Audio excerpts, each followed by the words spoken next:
Влезе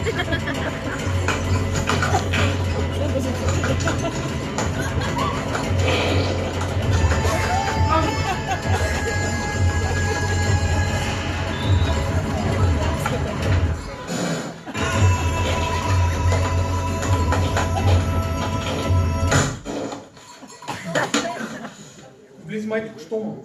Не влязам, майко, образяш се. Мисля ми с това твоето страни честно. Много правилно, това са човешки неща. Човешки неща са да отидеш веднъж до туалета, не през 5 минути. Да, както е човешко да изядеш един кремвирш, а не 20 за закуска. Аре се ми се обяснявай, ма. Дай по-бързо да ходим да съставим неща. Да се отпуснат има други хора, ма. Ама няма никой, ма, сами сме.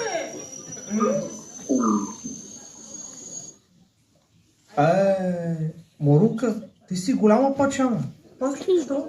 Забравихме да вземем Bluetooth тон колонката.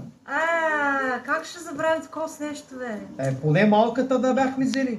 Малката е взехме, тя това работа ще свърши. Взели малката? Да, голямата забравихме.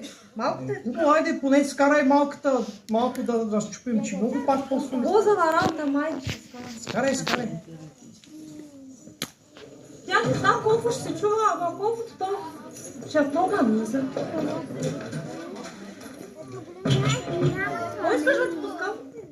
Дай някакъв гърмиш. Нещо за душата ми дай. Готово. Стъклата ще изпотроша, ще ти запаля къщата.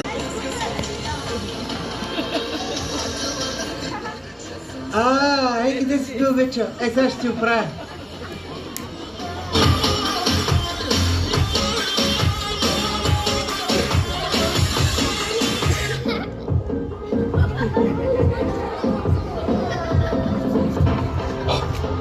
Сега има момент.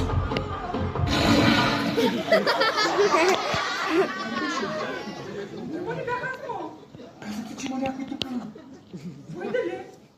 100% ясно го чух. Май го страхме. Какво става сега? Не да знам.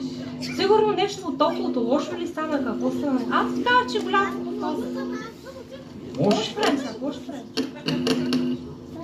Да отидем да идем, то така без музика е много скучно. Майс? Айде.